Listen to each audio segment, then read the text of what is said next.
બંધારણનું 7મું લક્ષણ સ્વતંત્ર, નિષ્પક્ષ અને એકીકૃત ન્યાયતંત્ર.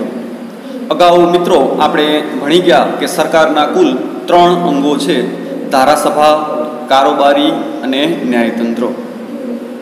એમાં ત્રીજું અને જો સૌથી કોઈ મહત્વનું અંગ હોય તો તે છે ન્યાયતંત્ર.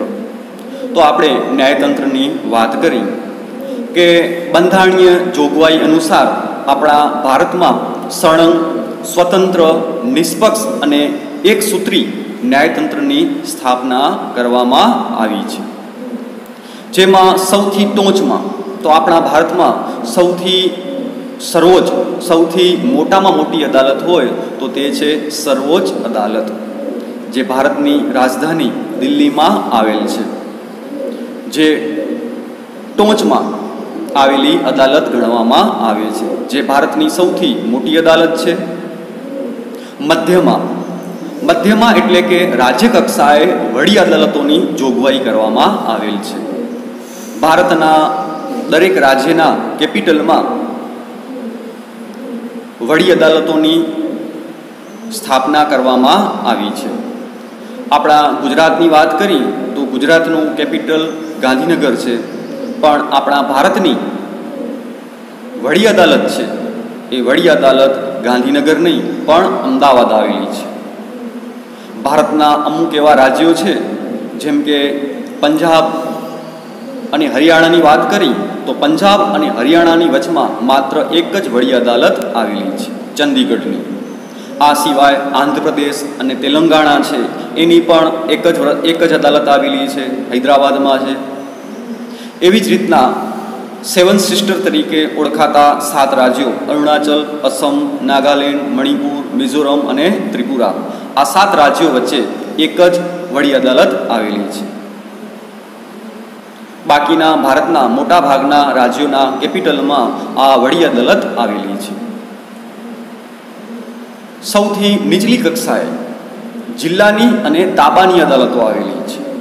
તો આમ મિત્રો આપણે વાત કરી તો ટોચમાં સર્વોચ્ચ અદાલત આવે, મધ્યમાં રાજ્ય કક્ષાએ વડી અદાલતોનો સમાવેશ થાય, જ્યારે નીચલી કક્ષાએ જિલ્લાની અને તાબાની અદાલતોનો સમાવેશ થાય છે. તો ભારતના પ્રત્યેક જિલ્લામાં જિલ્લાની અદાલતો આવેલી હોય છે અને તાલુકામાં તાબાની અદાલતોનો પણ સમાવેશ થાય છે. હમણાં આપણે વાત કરી કે સર્વોચ્ચ કક્ષાએ સૌથી જો કોઈ મોટી અદાલત હોય તો તે સર્વોચ્ચ અદાલત છે. અને સર્વોચ્ચ અદાલતના ચુકાદા ભારતમાં આવેલ તમામ અદાલતો માટે અને તમામ નાગરિકો માટે પણ બંધન કરતા છે. એટલે કે કોઈ પણ અદાલત અને કોઈ પણ નાગરિક સર્વોચ્ચ અદાલતના ચુકાદાનું ઉલ્લંઘન કરી શકતા નથી, તેનો તિરસ્કાર કરી શકતા નથી. એના ચુકાદાઓ છે તે તમામ લોકો માટે બંધન કરતા ગણવામાં આવે છે. ગઈકાલે આપણે વાત કરી હતી કે ભારત છે તે પણ સમવાયતંત્રી દેશ છે કે જ્યાં 2 સરકારો જોવા મળે છે. એક આવશે કેન્દ્ર સરકાર અને બીજી આવશે રાજ્ય સરકાર. ભારતના બંધારણમાં કેન્દ્ર સરકાર અને રાજ્ય સરકારના કાર્યો અને સત્તાઓની સ્પષ્ટ વહેંચણી થયેલી છે. છતાં પણ તમે જોશો કે ક્યારેક કેન્દ્ર સરકાર અને રાજ્ય સરકારોની વચમાં બંધારણીય બાબતો કે કાયદાના અર્થઘટનો અંગે જો કોઈ વિવાદ ઊભો થાય, જો કોઈ પ્રશ્નો ઊભા થાય તો તેનો ઉકેલ લાવવાની અંતિમ સત્તા સર્વોચ્ચ અદાલતને આપવામાં આવેલી છે. આ રીતે મિત્રો જોઈ તો બંધારણ છે તે તમામ નાગરિકોનું રક્ષક અને વાલી તરીકે પણ તેને ગણવામાં આવે છે. કારણ કે 2 સરકારોની વચમાં કોઈ પ્રકારના અર્થઘટન થાય છે, કેન્દ્ર સરકાર અને રાજ્ય સરકારની વચમાં, તો તે મોટે ભાગે બંધારણીય બાબતોને લગતા હશે અથવા તો કોઈ કાયદાના અર્થઘટન બાબતે હશે, જે મોટે ભાગે ભારતના દરેક નાગરિકને સ્પર્શતા હોય છે. એટલે એ રીતે બંનેના વિવાદનો ઉકેલ લાવવાનું કામ સર્વોચ્ચ અદાલત કરે છે. માટે તેને આપણે રક્ષક અને વાલી તરીકે પણ ઓળખીએ છીએ. અગાઉ આપણે ભણી ગયા કે આપણા સરકારના મુખ્ય 3 અંગો છે: ધારાસભા, કારોબારી અને ન્યાયતંત્ર. તો ન્યાયતંત્ર છે તેને પણ ધારાસભા અને કારોબારીથી સ્વતંત્ર રાખવામાં આવ્યું છે. ન્યાયતંત્રને ધારાસભા અને કારોબારીથી અલગ રાખવામાં આવ્યું છે.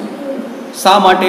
કારણ કે ન્યાયતંત્ર છે તે પણ કોઈ પણ જાતના ભેદભાવ વગર ભારતના તમામ નાગરિકોને સાચો ન્યાય આપી શકે એ હેતુથી ન્યાયતંત્રને બંને અંગોથી અલગ રાખવામાં આવ્યું છે. બંધારણનું 8મું લક્ષણ આવશે બંધારણમાં સુધારો. તો મિત્રો, અગાઉ આપણે વાત કરી હતી કે ભારતનું બંધારણ દુનિયાનું સૌથી લાંબુ અને વિશદ બંધારણ ગણવામાં આવે છે. આપણું બંધારણ જેટલું લાંબુ છે, જેટલું બંધારણ મોટું છે, એટલું દુનિયાના કોઈ પણ દેશનું બંધારણ મોટું જોવા મળતું નથી. આપણું ભારતનું જે બંધારણ છે એ જળ નથી, પણ આપણા ભારતનું બંધારણ છે તે પણ દુનિયાના અન્ય દેશોના બંધારણ કરતાં પરિવર્તનશીલ છે. એટલે કે સમય અને સંજોગોને આધીન આપણે બંધારણમાં જરૂરી સુધારા વધારા પણ કરી શકીએ છીએ. ભલે આપણા દેશનું બંધારણ 26 જાન્યુઆરી 1950થી અમલમાં આવ્યું હોય, પણ સમય અને સંજોગો પ્રમાણે આપણે એમાં જરૂરી સુધારા વધારા કરી શકીએ છીએ. માટે બંધારણને જળ નહીં, પણ બંધારણને પરિવર્તનશીલ ગણવામાં આવ્યું છે. આમ આપણું બંધારણ છે એ સુપરિવર્તનશીલ અને લચીલું છે. પણ બંધારણમાં સુધારા છે તે ગમે તેમ આડેધડ કરી શકાતા નથી. બંધારણમાં સુધારા માટે પણ ભારતના બંધારણમાં અમુક એવી જોગવાઈઓ છે, એ જોગવાઈઓનું આપણે પાલન કરવું પડે. તો બંધારણમાં જો કોઈ પણ જાતનો સુધારો કરવો હોય તો બંધારણમાં ફેરફારની જે આ કલમ છે એને 3 ભાગમાં વહેંચવામાં આવી છે. અમુક જોગવાઈઓ છે, કારણ કે દરેક જોગવાઈઓ પણ એક સરખી હોતી નથી. અમુક જોગવાઈઓ છે એના સંસદના હાજર અને મત આપતા સભ્યોની સાદી બહુમતીથી પણ સુધારો થઈ શકે છે. અમુક જોગવાઈઓ છે, બીજી જોગવાઈ એટલે કે અમુક જોગવાઈઓમાં સંસદના બંને ગૃહની કુલ સભ્ય સંખ્યાની બહુમતી હાજર તેમજ મત આપતા સભ્યોની 2/3 બહુમતીથી જ કોઈ પણ જાતના સુધારા થઈ શકે છે. ત્રીજી જોગવાઈ છે એમાં બંધારણના અમુક ભાગોમાં સુધારો કરવા માટે સંસદના બંને ગૃહની કુલ સભ્ય સંખ્યાની બહુમતી હાજર અને મત આપતા સભ્યોની 2/3 બહુમતી ઉપરાંત અડધા કરતાં વધુ રાજ્યો. અડધા કરતાં રાજ્યો એટલે કે ભારતના જે કુલ રાજ્યો છે એના 50% રાજ્યોના વિધાનસભાની મંજૂરી ખૂબ જરૂરી ગણાય છે. આમ બંધારણમાં ફેરફાર કરવા માટે કલમોને 3 ભાગમાં વહેંચવામાં આવી છે. ત્યાર પછી જ આપણે બંધારણમાં સુધારા વધારા કરી શકીએ છીએ. બંધારણ છે એના મૂળભૂત માળખામાં, જો મિત્રો ખ્યાલ રાખજો, એના જે મૂળભૂત માળખું છે એમાં તો આપણે કોઈ જાતના ફેરફાર કરી શકતા નથી. પણ બંધારણની જે ઘણી બધી બાબતો છે એમાં સંસદની સાદી બહુમતીથી સુધારો થઈ શકતો હોવાથી મેં હમણાં વાત કરી તેમ કે આપણું બંધારણ છે તે પરિવર્તનશીલ અને લચીલું ગણવામાં આવે છે. જ્યારે કેટલીક બાબતોમાં સાદી બહુમતીથી સુધારો થઈ શકતો નથી. કેટલીક બાબતોમાં સાદી બહુમતીથી પણ સુધારો થઈ શકે, જ્યારે કેટલીક બાબતો હોય એમાં સાદી બહુમતીથી સુધારો થઈ શકતો નથી. જે ખાસ કરીને દેશના હિતને લગતા કોઈ નિર્ણયો હોય, નાગરિકોને લગતા કોઈ નિર્ણયો હોય તો એમાં માત્ર સાદી બહુમતીથી કોઈ પણ જાતના નિર્ણયો લઈ શકાતા નથી. તે માટે રાજ્યોની પણ મંજૂરી હોવી ખૂબ જરૂરી છે. રાજ્યોની મંજૂરી વગર આપણે બંધારણમાં પણ કોઈ જાતના સુધારા વધારા કરી શકતા નથી. આમ જે અહીંયા બંનેનું જે મિશ્રણ છે એ બંનેનું મિશ્રણ જ આપણા ભારતના બંધારણનું સૌથી મહત્વનું લક્ષણ ગણવામાં આવે છે. બંધારણનું 9મું લક્ષણ છે સાર્વત્રિક પુખ્તવય મતાધિકાર. સાર્વત્રિક પુખ્તવય મતાધિકારની આપણે વાત કરી તો ભારતમાં 18 વર્ષ કે તેથી વધુ વયના તમામ નાગરિકને કોઈ પણ ભેદભાવ વિના મત આપવાનો અધિકાર આપવામાં આવ્યો છે. સાર્વત્રિકનો અર્થ થશે બધા, એટલે કે અહીંયા કોઈ પણ જાતના, પછી તે ધર્મ, જ્ઞાતિ, જાતિ, ભાષા, આવા કોઈ પણ જાતના ભેદભાવ વગર ભારતના દરેક નાગરિકોને મતાધિકાર મળ્યો છે. અગાઉ આપણે જોઈ ગયા તેમ કે એક સમયે આપણા ભારતમાં જ્યારે રાજાશાહી શાસન હતું ત્યારે દરેક લોકોને મત આપવાનો અધિકાર મળતો નહીં. ઘણા બધા પ્રકારના ભેદભાવો જોવા મળતા, પણ હવે આવા કોઈ પ્રકારના ભેદભાવો જોવા મળતા નથી. સાર્વત્રિક એટલે બધા નાગરિકો. પુખ્ત વય, તો પુખ્ત વય માટે તમને ખ્યાલ હશે કે ભારતના બંધારણે પણ 18 વર્ષની વય છે તે પણ માન્ય ગણવામાં આવી છે. એટલે કે 18 કે તેથી વધુ વયના તમામ નાગરિકો કોઈ પણ જાતના ભેદભાવ વિના મત આપી શકે છે. જો 18 વર્ષ કરતાં નાની ઉંમરનો કોઈ નાગરિક હોય તો તે મત આપી શકતા નથી. જો કોઈ નાગરિક ભારતનો ન હોય, અન્ય વિદેશનો નાગરિક હોય તો પણ તે મત આપી શકતા નથી. એની પણ અમુક બધી જોગવાઈઓ છે જેનો પણ ઉલ્લેખ ભારતના બંધારણમાં પણ કરવામાં આવ્યો છે. આમ ભારતના તમામ નાગરિકો કોઈ પણ જાતના ધર્મ, જાતિ, શિક્ષણ, લિંગ, આવક, કોમ, મિલકત, જન્મસ્થાન આવા કોઈ પણ જાતના ભેદભાવ વગર દરેક નાગરિકને સમાન મતાધિકાર આપવો એ ખરેખર એક પ્રગતિશીલ અને હિંમતભર્યું પગલું છે કે જેનો ઉલ્લેખ ભારતના બંધારણમાં માત્ર કરવામાં નથી આવ્યો, પણ સાચા અર્થમાં તે અધિકારને આપણે ભોગવીએ પણ છીએ. મતાધિકારને કારણે જ લોકશાહીમાં પ્રત્યેક નાગરિકને ચૂંટણી સમયે પોતાની પસંદગીના જે બધા ઉમેદવારો છે એને મત આપી અને ચૂંટવાનો આપણે અધિકાર પણ મળે છે. દુનિયાના ખાસ કરીને જેટલા પણ દેશો છે એ તમામ દેશોમાં જો સૌથી વધુ યુવા મતદારો હોય તો તે આપણા ભારતમાં છે. એટલે કે આપણા ભારતમાં પણ યુવા મતદારોની જે સંખ્યા છે તે પણ દિવસે ને દિવસે સતત વધતી આવે છે. આ સિવાય ભારતના નાગરિકોમાં સજાગતા છે, એક પ્રકારનો ઉમળકો છે. કારણ કે આપણા માટે એ ફક્ત ચૂંટણી નથી, પણ આપણા માટે તો એક મોટો મેળો છે, એક આપણા માટે તો ઉત્સવ છે.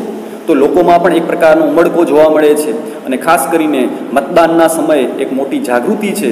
એના કારણે મતદાનનું પ્રમાણ છે તે પણ ધીમે ધીમે સતત વધતું આવે છે. આ પણ એક લોકશાહીની આપણે પરિપક્વતા અથવા તો સફળતાની નિશાની પણ ગણી શકીએ. બંધારણનું 10મું લક્ષણ ધર્મ નિરપેક્ષતા, જેને આપણે બિન સાંપ્રદાયિકતા પણ કહેવાય છે. ભારત એક બિન સાંપ્રદાયિક દેશ છે. કોઈ પણ ધર્મ કે સંપ્રદાયને રાજકીય માન્યતા ન આપવી એટલે જ ધર્મ નિરપેક્ષતા. કોઈ પણ ધર્મ કે સંપ્રદાયને રાજકીય માન્યતા ન આપવી એટલે જ ધર્મ નિરપેક્ષતા. ભારતનું બંધારણ છે તે પણ ધાર્મિક બાબતોથી પર છે. આપણે સૌ જાણીએ છીએ કે ભારત કોઈ એક સંસ્કૃતિથી બનેલો દેશ નથી. ભારત છે તે પણ વિવિધ સંસ્કૃતિઓનું સંગમ તીર્થ પણ કહેવાય છે. કે ભારતમાં વર્ષોથી કોઈ એક ધર્મ કે જાતિના લોકો નહીં, પણ દુનિયાના મોટા ભાગના ધર્મ પાળતા લોકો આપણા ભારતમાં વસવાટ કરે છે. એટલે ભારતના બંધારણે ધર્મ કે સંપ્રદાયને કોઈ રાજકીય માન્યતા આપી નથી. એને જ ધર્મનિરપેક્ષ કે બિન સાંપ્રદાયિક કહેવાય છે.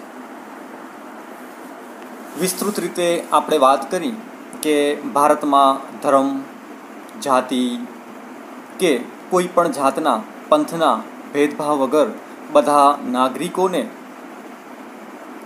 સમાન અધિકારો આપવામાં આવ્યા છે. ભારતના નાગરિકોને મૂળભૂત 6 હકો આપવામાં આવ્યા છે. એમાંનો એક અધિકાર છે ધાર્મિક સ્વતંત્રતાનો હક. આ હક મુજબ ભારતનો નાગરિક કોઈ પણ ધર્મ પાળી શકે છે. પોતાના ધર્મનો પ્રચાર અને પ્રસાર પણ કરી શકે છે. ભારતની સરકાર કોઈ ધર્મ કે પંથને વરેલી નથી.